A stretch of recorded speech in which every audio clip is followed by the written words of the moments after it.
우리 읽도록 하겠습니다. 우리 에베소서 6장 1절에서 3절까지 말씀입니다. 에베소서 6장 1절에서 3절까지 말씀입니다. 우리 짧은 구절이니까 우리 같이 한 목소리로 읽겠습니다. 시작.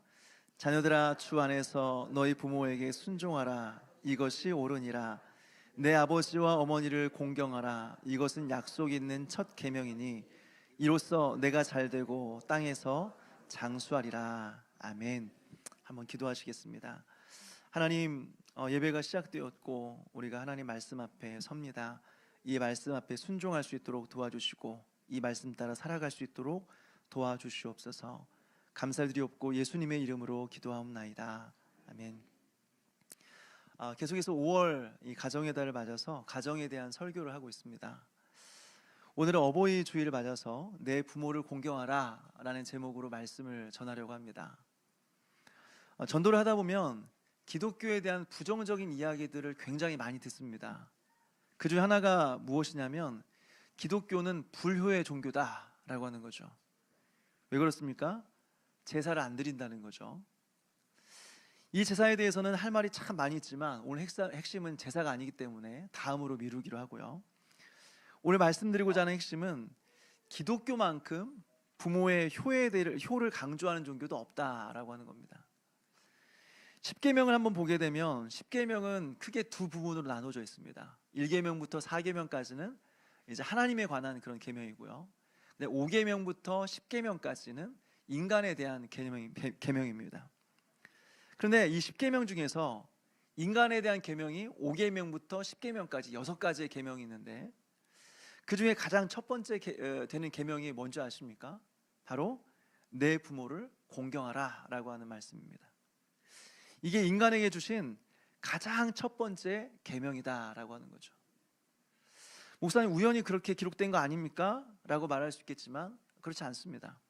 성경은 의미 없이 기록된 부분이 단 한 군데도 없습니다. 단어 하나하나 순서까지 하나님께서 우리에게 전달하고자 하는 의도를 가지고 기록이 되어 있습니다. 그러니까 그 순서 중에서 가장 먼저 기록되고 있다라고 하는 것은 그만큼 내 부모를 공경하라 라는 계명이 굉장히 중요하다라고 하는 거죠. 그래서 우리가 또 한 가지 주목해 보고 싶은 것은 내 부모를 공경하라, 이 계명에만 약속이 있습니다. 출애굽기 20장 12절 말씀 한번 찾아서 읽었으면 좋겠는데요. 출애굽기 20장 12절 말씀 같이 읽겠습니다. 시작. 내 부모를 공경하라. 그리하면 내 하나님 여호와가 내게 준 땅에서 내 생명이 길리라. 아멘. 아니, 하나님의 계명 앞에서 무슨 약속이 필요해요? 창조주이신 하나님께서 말씀하시면 피조물은 그냥 들어야 되는 거죠. 순종해야 되는 거죠. 그런데 하나님께서 말씀하시고 여기에 약속을 주세요. 지키면 내 하나님 여호와가 내게 준 땅에서 내 생명이 길리라, 장수하리라, 복되고 잘되리라 하는 거죠. 다른 계명에는 이런 약속이 없습니다. 이 계명에만 약속이 있어요. 이것은 무엇을 보여줍니까? 이 계명이 그만큼 중요하다는 거예요. 하나님께서는 다른 계명보다 이 계명을 특별하게 더 중요하게 생각하신다라고 하는 거죠. 그렇다면 이 계명이 다른 계명에 비해서 더 중요한 이유가 뭘까요? 이것은 출애굽과 관련되어 있는데 출애굽기 20장 12절 아까 우리가 읽은 말씀을 보게 되면 내 하나님 여호와가 내게 준 땅에서 내 생명이 길리라 이렇게 말하고 있습니다. 여기서 내게 준 땅이라고 하는 것은 가나안 땅을 말하는 거죠. 하나님께서 이스라엘 백성들을 애굽에서 빠져나오게 하셔서 들어가게 하신 그 땅을 의미하는 것입니다.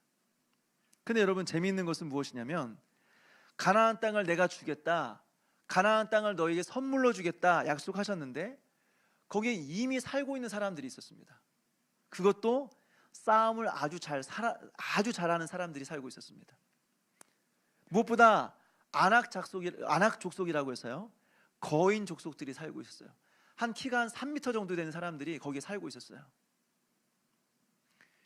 뿐만 아니라 가나안 땅 주변에도 굉장히 강력한 힘이 센 민족들이 살고 있었습니다. 이런 곳에서 이스라엘 백성들이 어떻게 살 수 있겠습니까? 아니 어떻게 이곳에서 살아남을 수 있겠어요?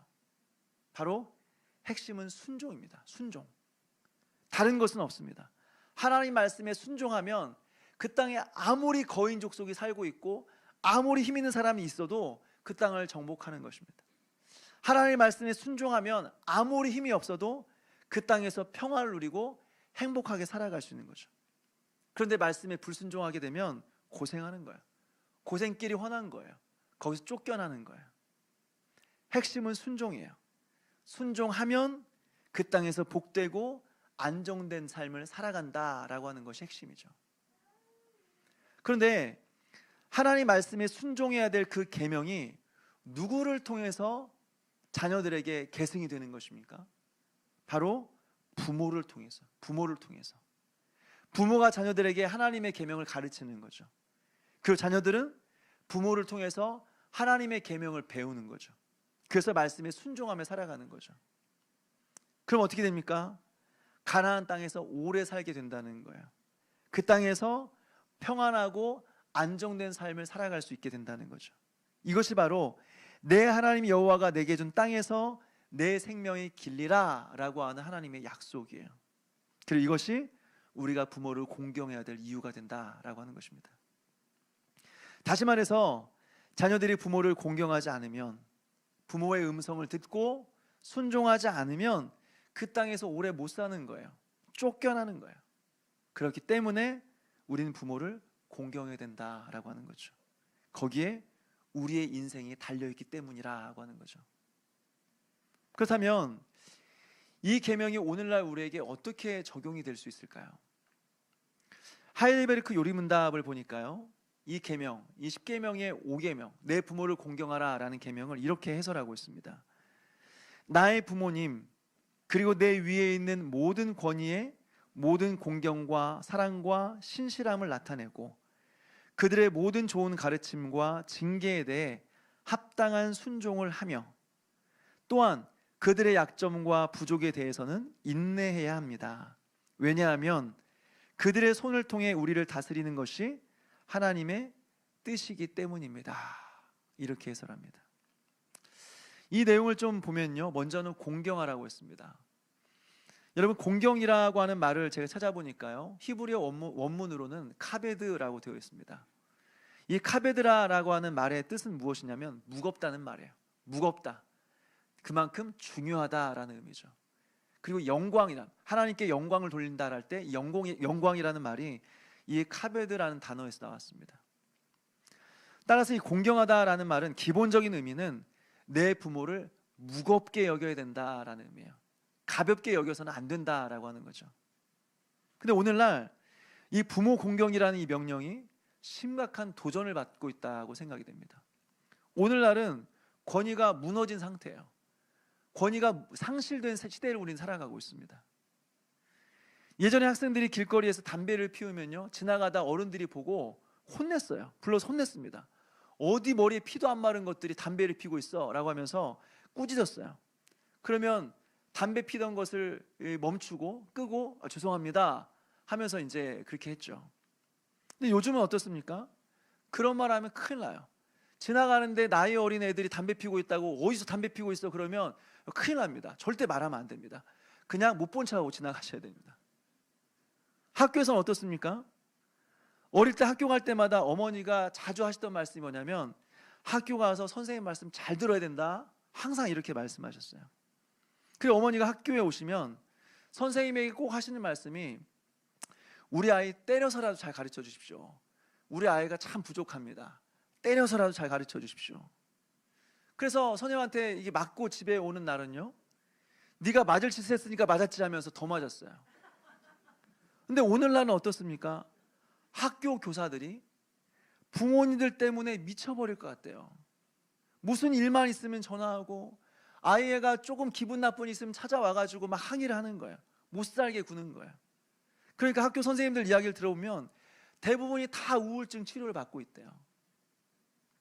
부모는 말할 것도 없죠. 요즘 부모들은 자녀들의 종이에요, 종. 아이들이 누워있으면 밥 가져다 주고 과일 깎아주고 방 청소까지 다 해주죠.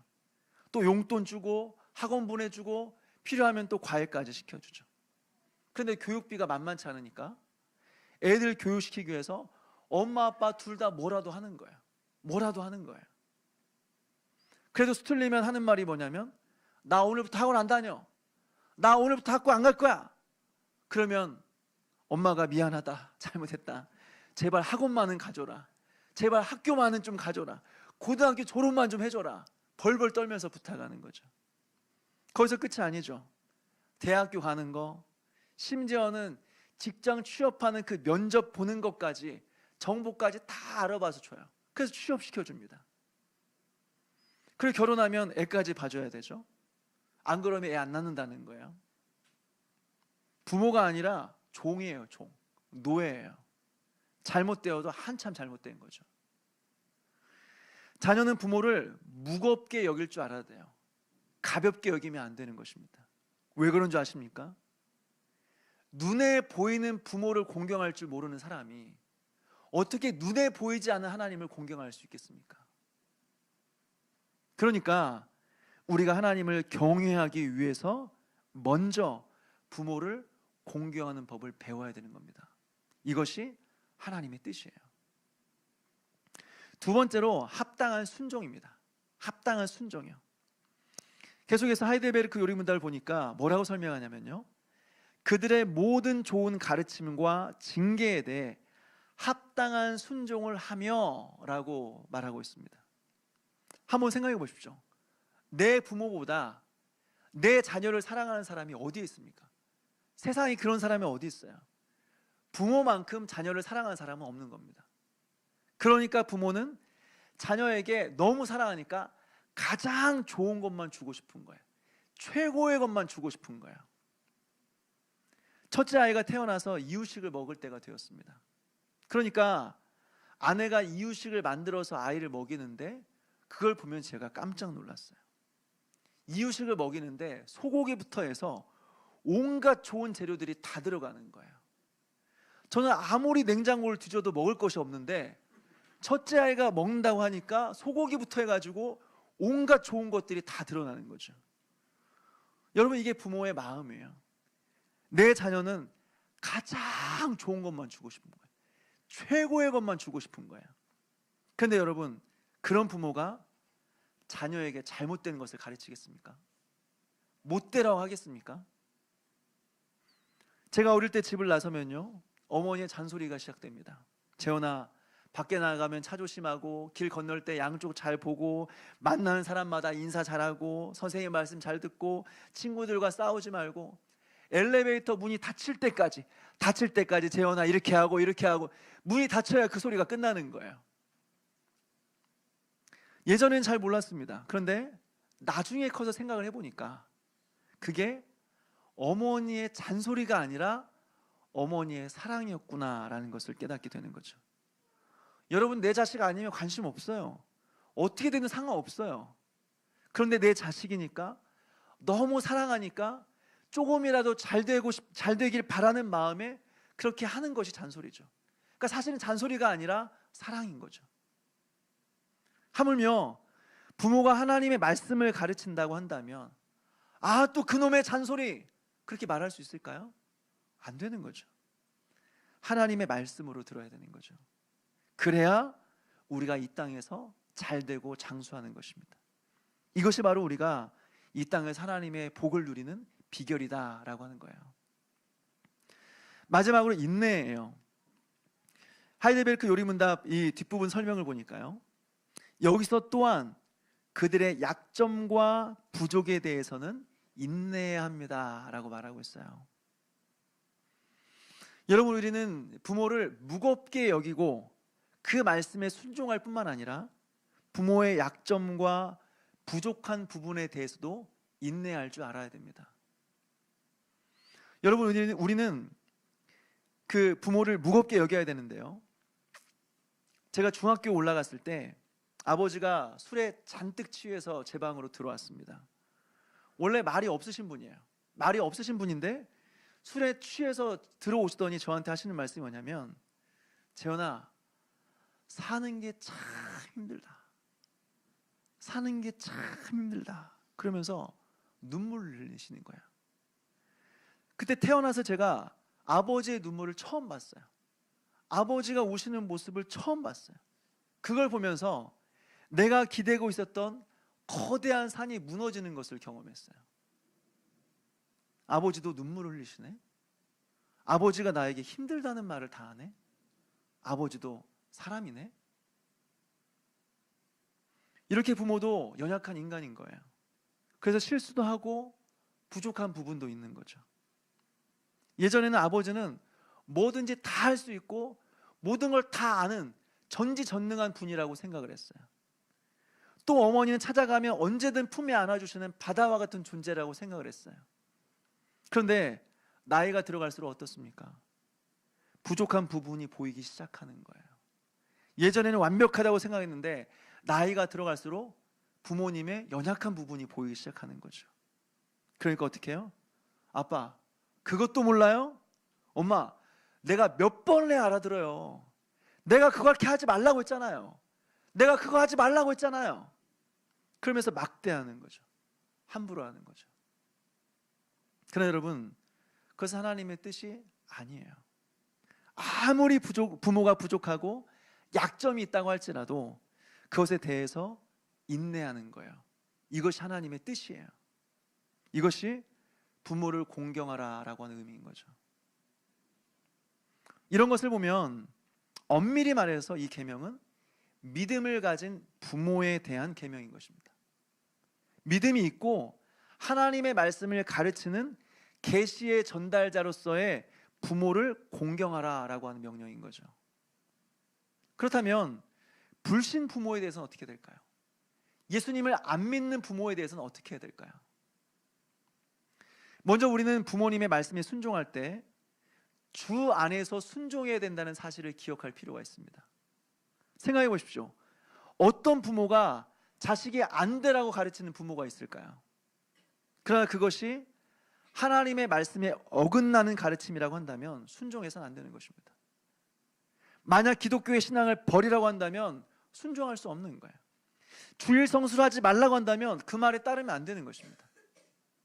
그런데 불구하고 부모에 대한 공경과 존중, 그리고 부모의 약점과 부족한 부분에 대한 인내에 대해서는 여전히 유효한 것입니다. 아무리 부모가 불신자라고 할지라도 부모를 향한 사랑과 헌신은 여전히 신자들의 의무가 된다라고 하는 것이에요. 왜 그럴까요?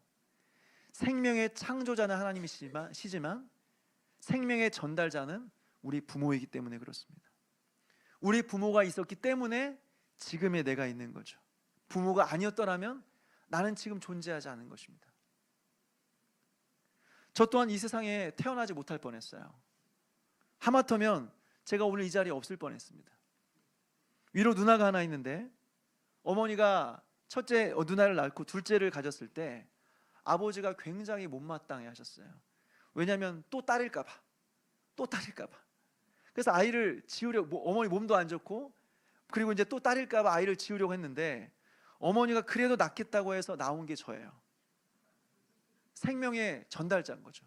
우리 부모님의 결정이 아니었다고 한다면 전 이 세상에 없는 겁니다. 무엇보다 믿음이 있든지 없든지 우리 부모님이 우리를 낳고 키우기 위해서 얼마나 고생했었지 한번 생각해 보십시오. 자녀들 키워보겠다고 자신의 꽃다운 청춘을 다 바친 거예요. 그러면서 자신의 모든 것을 자녀를 위해 쏟아 부은 거예요. 그래서 유명한 시가 있는데 아마 여러분도 아시는 시일 수 있습니다. 심순덕 시인의 엄마는 그래도 되는 줄 알았습니다 라는 시를 보면서 부모님은 우리에게 모든 것을 다 해주셨구나, 아낌없이 쏟아 부어주셨구나 라는 것을 깨닫게 되는 거죠. 제가 한번 좀 읽어드리겠습니다. 엄마는 그래도 되는 줄 알았습니다. 하루 종일 밭에서 죽어라 힘들게 일해도 엄마는 그래도 되는 줄 알았습니다. 찬밥 한 덩이로 대충 부뚜막에 앉아 점심을 때워도 엄마는 그래도 되는 줄 알았습니다. 한겨울 냇물에 맨손으로 빨래를 방망이질해도 엄마는 그래도 되는 줄 알았습니다. 배부르다, 생각 없다, 식구들 다 먹이고 굶어도 엄마는 그래도 되는 줄 알았습니다. 발 뒤꿈치 다 해져 이불이 소리를 내도 엄마는 그래도 되는 줄 알았습니다. 손톱이 깎을 수조차 없이 닳고 문드러져도 엄마는 그래도 되는 줄 알았습니다. 아버지가 화내고 자식들이 속썩여도 전혀 끄떡없는 엄마는 그래도 되는 줄 알았습니다. 외할머니 보고 싶다, 외할머니 보고 싶다, 그것이 그냥 넋두리인 줄만. 한밤중 자다 깨어 방구석에서 한없이 소리죽여 울던 엄마를 본 후론 엄마는 그러면 안 되는 것이었습니다. 여러분, 이렇게 우리 부모님이 우리를 키우셨어요. 우리 부모님이 고생하시면서 자신의 모든 젊은 날을 자녀를 위해서 희생하며 바친 거죠. 그렇게 우리를 키워주신 것입니다. 그러면 부모가 아무리 부족하다고 할지라도 그분들은 우리의 존중을 받아 마땅한 존재들이에요. 우리의 사랑과 섬김을 받기에 합당한 존재들인 거죠. 사랑하는 여러분, 부모를 공경하는 저와 여러분 되시기를 주님의 이름으로 축원합니다. 마지막으로 한 가지만 더 살펴보고 마치려고 하는데요. 우리 중에 부모 공경이라고 하는 이런 말을 들으면 어떤 분들은 아멘 하면서 부모님에게 잘해드려야겠다 이런 생각하시는 분들도 계시지만, 또 어떤 분들은 마음이 무거워지는 분들도 있어요. 부모에 대한 상처가 너무 크고 너무 원망이 심한 거죠. 그래서 왕래도 없이 원수처럼 지내는 분들도 있어요. 특별히 어머니 하면 보고 싶은 마음, 가슴에 사무치는 그런 일들이 있는데, 특별히 아버지 하면 마음이 이렇게 무거워지는 분들이 있어요. 그러나 여러분, 아무리 그 상처가 크고 우리 가운데 원망이 된다고 할지라도 여러분 때에 그 상처를 끝내게 되기를 주님의 이름으로 축원합니다. 저는 아버지에 대한 상처가 굉장히 많았던 그런 사람입니다. 아버지는 이 8남매 중에 장남이셨어요. 가족들을 돌봐야 된다는 책임감이 굉장히 강하신 분이었습니다. 할아버지, 할머니 돌보는 건 당연한 일이었고, 본인은 초등학교도 못 나왔는데 동생들 학교 등록금은 다 대주면서 학교를 다 보냈어요. 그리고 막내 삼촌은 장애를 가진 분이었는데 그 삼촌까지 항상 돌봤어요. 정확히 말하자면 아버지가 한 게 아니라 어머니가 다 돌본 거죠. 어머니가 다 뒷바라지 주신 것이죠. 밖에 나가서도 참 타의 모범이 되는 분이었습니다. 지금도 생각나는 게 주일 아침이면 아버지와 항상 그 목욕탕에 갔습니다. 목욕을 끝나고 나오면 목욕탕에 한쪽에 수건이 막 쌓여 있어요. 근데 아버지는 그것을 많이 쓰지 않았습니다. 수건을 딱 한 장만 사용하셨어요. 그래서 이제 나와서 그 수건 한 장으로 본인의 물기를 다 닦아내고 그걸 짜내서 그 젖은 수건으로 저를 닦아주셨어요. 그렇게 검소하신 분이셨어요. 근데 문제는 집에서는 그렇게 안 하세요. 일단 다른 사람들에게는 다 퍼주고 다 나누어 주느라, 사회에 다 환원하느라 집에는 돈을 잘 안 가져오셨어요. 그래서 어렸을 때 어머니에게 자주 듣던 말, 지금도 기억나는 말이 뭐냐면, 재현아, 집에 쌀이 떨어졌다. 집에 쌀이 없다. 쌀을 팔러 나가야 되는데 돈이 없다. 그러면 저는 그때마다 항상 하는 말이 뭐냐면, 엄마, 쌀 떨어지면 쌀을 사야지 왜 쌀을 팔아? 그럼 어머니가 쌀은 사는 게 아니라 파는 거야. 아직도 이 대화가 기억이 나요. 그런 상황에서 아버지는 본인이 쓰고 싶은 건 어떻게든지 다 해서 쓰셨어요. 쓰고 다니셨어요. 지금도 기억나는 게 바둑을 잘 못하시는 분이신데 바둑에 한번 꽂히신 거예요. 집에 바둑판을 사오는데 보통 바둑판 이렇게 뭐 접었다 폈다 하는 그 얇은 거 있지 않습니까? 그걸 사오는 게 아니라 통나무로 만들어진 큰 거대한 그 바둑판을 어디 사오셨어요. 근데 그 중에서도 그래도 좀 싼 걸 사오셨는지 뭔가 흠이 있고 금이가 있더라고요. 그래서 이 마음에 들기 위해서 이제 아버지가 이 바둑판을 이제 다듬는 거죠. 깎고 다듬는 거죠. 이것을 위해서 어디 목공소에서나 있을 법한 그 도구들을 사오는 겁니다. 하나씩 사오는 겁니다. 쉬는 날이면 한쪽 구석 마당에 앉으셔가지고 깎아내고 긁어내고 하면서 이 바둑판을 만드시는 거죠. 또 기억나는 것은 월급날인데 집에를 안 오세요. 어머니가 기다리고 있는데 안 오세요. 한참을 기다리니까 밤늦게 월급 봉투를 들고 나타나셨어요. 그런데 봉투에 얼마가 들었냐면요, 지금도 기억이 나는데 5,000원이 들어있었어요. 그래서 어머니가 이게 뭐냐고 하니까, 보니까 아버지가 이 월급 탔는데 이제 기분이 좋으니까 직장에서 동료들이랑 같이 이제 고스톱을 치는데 옆에서 구경하다가 본인도 하고 싶으셨어요. 못 하시는데 하고 싶은 거예요. 하다가 거기서 이제 월급을 다 날려버린 거죠. 그리고는 5,000원 개평을 받아서 오셨어요. 또 아버지는 밖에서는 굉장히 천사 같은 분이었습니다. 다른 사람들이 너무 잘해주는 거예요. 친절하게. 주변에는 모든 사람들이 아버지를 다 좋아했어요. 주변의 사람들이 아버지를 싫어하는 사람 한 사람도 없었어요. 그 집에만 오면 돌변하는 거예요. 늘 술을 드시고 오셨어요. 정상적으로 집에 들어오신 적은 제 기억으로는 한 번도 없어요. 날마다 술에 취해서 들어오셨어요. 그냥 밤마다 어머니하고 부부싸움 하는 거죠. 그냥 대화가 아니라 온 동네가 다 떠나가라고 소리를 지르면서 싸우는 겁니다. 그리고 마음에 안 들면 손에 잡히는 대로 집어 던졌어요. 그러면 누나와 저는 이불을 뒤집어 쓰고 자는 척하고 있는 거죠. 그리고 아침에 일어나면 어머니는 여기저기 부서진 것들을 치우고 정리하고 계셨어요. 한 번은 술을 잔뜩 드시고 오셔서 평소보다 더 심하게 싸웠습니다. 그러다가 아버지가 어머니의 가슴을 주먹으로 굉장히 세게 때리셨어요. 쿵 소리가 날 정도로 때리셨어요. 그러니까 어머니가 가슴을 부여잡고 고통스러워하는 거예요. 너무 어린 나이에 그 장면을 지켜보는데 저는 굉장히 충격을 받았습니다. 근데 너무 어리기 때문에 뭐 아무것도 할 수가 없었어요. 보고는 있었지만 아무것도 할 수 없었어요. 그때 마음속으로 결심했습니다. 내가 크고 힘이 생기면 내가 가만히 안 둘 거야. 나 가만히 안 둬. 마음속에 결심을 했어요. 시간이 흘러서 대학생이 되었을 때 그때 하나님을 깊이 만났습니다. 그때 하나님 주시는 마음이 무엇이냐면, 재현아, 원수를 사랑해라. 원수를 사랑해라. 용서하지 못한 사람을 용서해라. 이 말씀이었어요. 하나님, 저 원수 없는데요? 저 미워하는 사람 없는데요? 근데 가만히 생각해 보니까 있는 거예요. 마음 한켠에 아버지에 대한 그 원망, 아버지에 대한 참을 수 없는 그 미움이 있는 거예요. 다른 사람은 다 용서해도 아버지는 용서할 수가 없는 거예요. 그래서 하나님 앞에 정말 오랜 시간 동안 아버지를 용서하게 해달라고, 사랑하게 해달라고 정말 오랜 시간 동안 기도했습니다. 그런데 어느 날 아버지를 위해서 기도하는데요, 하나님께서 저에게 아버지에 대한 불쌍히 여기는 마음을 주신 거예요. 불쌍히 여기는 마음. 너무 불쌍한 거예요. 한 인간으로서 너무 불쌍한 거예요. 초등학교도 못 나오신 분이 그래도 살아보겠다고 몸부림치며 살아온 인생을 생각해 보니까 너무 불쌍한 거예요. 그래서 마음으로 용서하고 아버지에 대한 태도를 바꾸기 시작했습니다. 사실 대학생이 되었으니까요, 이제 육체적으로 보면 아버지보다 훨씬 더 힘이 세졌죠. 강해졌죠.